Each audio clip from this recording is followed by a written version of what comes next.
Welcome to heavenly சமையல். நாம் இன்றைக்கி பார்க்க போகிறது ஒரு ஈஸியான தக்காளி குருமா. இஞ்சி பூண்டு பேஸ்ட்டு, மசால் ஜாமான் எதுவும் இல்லாமல் இந்த தக்காளி குருமா ரொம்ப ஈஸி. வாங்க வீடியோக்குள்ளே போகலாம். இன்றைக்கி நம்ம தக்காளி குருமா செய்ய போகிறோம். அதுக்கு குக்கரில் 3 பெரிய தக்காளி எடுத்து வச்சுருக்கேன். இதில் கொஞ்சமாக தண்ணி விட்டு ஒரு விசில் விட்டு எடுத்துக்கலாம். அதுக்கப்புறம் 2 பெரிய வெங்காயம் பொடியாக கட் பண்ணி வச்சுருக்கேன். ஒரு பச்சை மிளகாய் கொஞ்சம் பெருசாக கட் பண்ணி வச்சுருக்கேன். தனி மிளகாய்த்தூள் 1 ஸ்பூன் எடுத்து வச்சுருக்கேன். இதுக்கு அரைச்சி விட்டுறதுக்கு தேங்காய் துருவல் ஒரு 2 டேபிள் ஸ்பூன், முந்திரி பருப்பு ஒரு 5லேருந்து 6 எடுத்துக்கலாம். ஒரு டீஸ்பூன் சோம்பு எடுத்து வச்சுருக்கேன். இது தேங்காய், முந்திரி, சோம்பு 3த்தையும் அரைச்சிக்கணும். இப்போ எப்படி செய்யலான்னு பார்க்கலாம். அடுப்பை ஆன் பண்ணிவிட்டு தக்காளியில் ஒரு 1/2 டம்ளர் தண்ணி விட்டு மூடிடலாம்.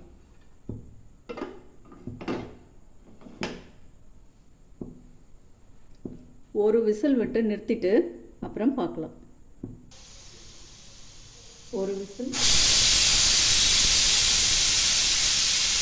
ஒரு விசில் வந்துருச்சு. நம்ம அடுப்பை ஆஃப் பண்ணிவிட்டு அதுக்கப்புறம் பார்க்கலாம். ப்ரெஷர் அடங்கிருச்சான்னு பார்க்கலாம். ப்ரெஷர் போயிடுச்சு.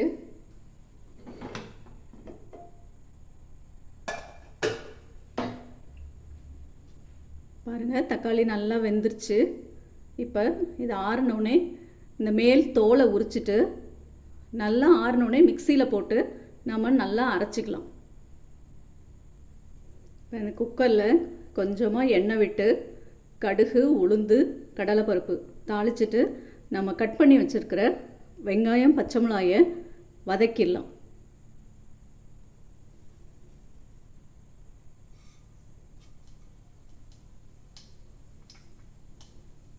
கடுகு 1 டீஸ்பூன் போட்டிருக்கேன்.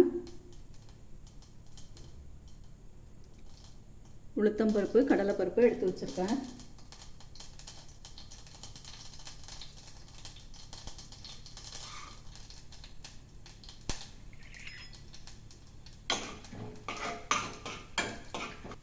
நல்லா செவந்ததுக்கப்புறம் நம்ம கட் பண்ணி வச்சுருக்கிற வெங்காயம், பச்சை மிளகாயை போட்டுடலாம்.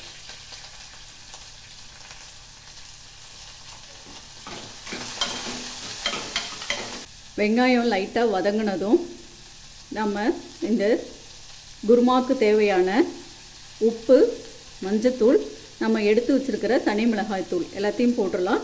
இப்போ நம்ம தேங்காய், முந்திரி பருப்பு, சோம்பு 3த்தையும் பேஸ்ட்டாக அரைச்சி எடுத்துகிட்டு வந்தாச்சு.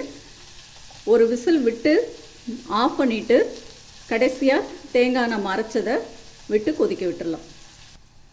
வாசனைக்கு கருவேப்பிலை போட்டுக்கலாம்.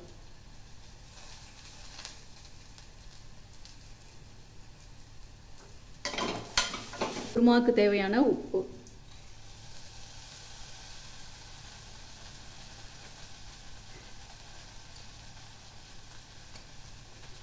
கால் ஸ்பூன் மஞ்சத்தூள், நம்ம எடுத்து வச்சிருக்கிற தனி மிளகாய் தூள்,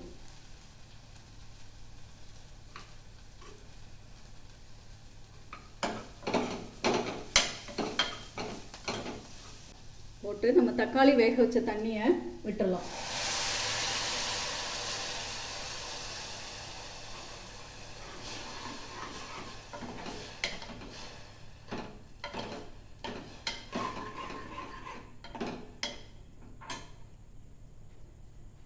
தக்காளி ஆறுனதை நம்ம நைஸாக மிக்சியில் அரைச்சி எடுத்துகிட்டு வந்துடலாம்.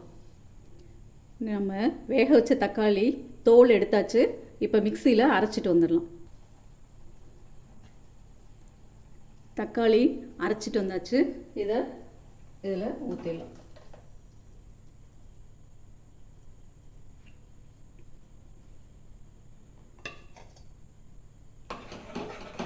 இது நல்லா திக்காக இருக்குது. அதனால் இன்னும் கொஞ்சம் தண்ணி விட்டுக்கலாம். தண்ணி விட்டு இந்த ஸ்டேஜில் உப்பு காரம் செக் பண்ணிக்கலாம். செக் பண்ணிவிட்டு பத்தலைன்னா நம்ம போட்டுக்கலாம். போட்டு ஒரு விசில் விட்டு எடுத்துட்டு நம்ம அரைச்ச தேங்காய் விழுதை போட்டு கொதிக்க வச்சோன்னா ஈஸியான தக்காளி குருமா ரெடி. இப்போ மூடியை போட்டு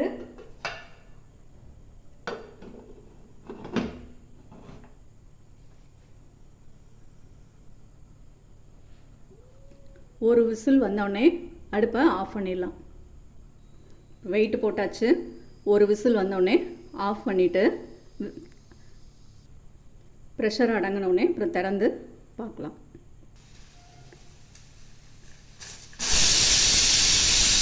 ஒரு விசில் வந்துடுச்சு. அடுப்பை ஆஃப் பண்ணிடலாம். ஆஃப் பண்ணிவிட்டு ப்ரெஷர் அடங்கினோடனே நம்ம திறந்துட்டு நம்ம தேங்காய் விழுதை ஊற்றி ஒரு தடவை கொதிக்க வச்சுட்டு இறக்கிடலாம்.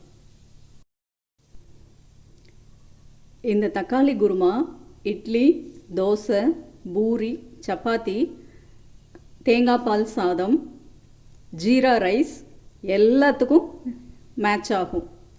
இது அவ்வளோ டேஸ்டாக இருக்கும் எல்லாத்துக்கும்.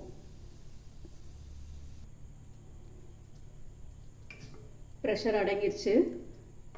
இப்போ திறந்து பார்க்கலாம்.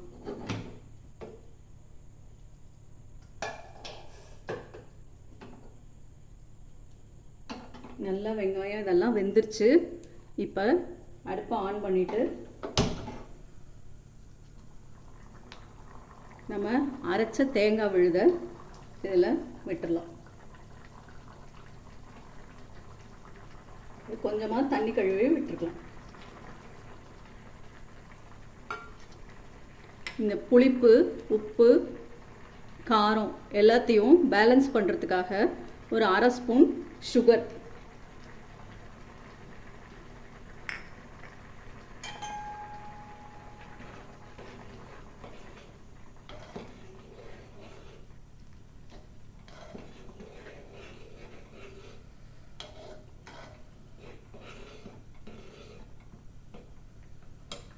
அவ்வளோதான். ஒரு 2 மினிட்ஸ் கொதிக்க விட்டு கொத்தமல்லி தழை இருந்தால் போடலாம். இஞ்சி பூண்டு பேஸ்ட்டு எதுவுமே இல்லாமல் இந்த குருமா சூப்பராக இருக்கும். ட்ரை பண்ணி பாருங்கள். அவ்வளோதான், கொதிச்சிச்சு. அடுப்பை ஆஃப் பண்ணிடலாம். அவ்வளோதான். சூப்பரான தக்காளி குருமா ஈஸியாக செய்யலாம். ரெடி ஆயிடுச்சு. கண்டிப்பாக வீட்டில் செஞ்சு பாருங்கள். செஞ்சு பார்த்துட்டு கமெண்ட் பண்ணுங்கள், சப்ஸ்கிரைப் பண்ணுங்கள். தேங்க்யூ.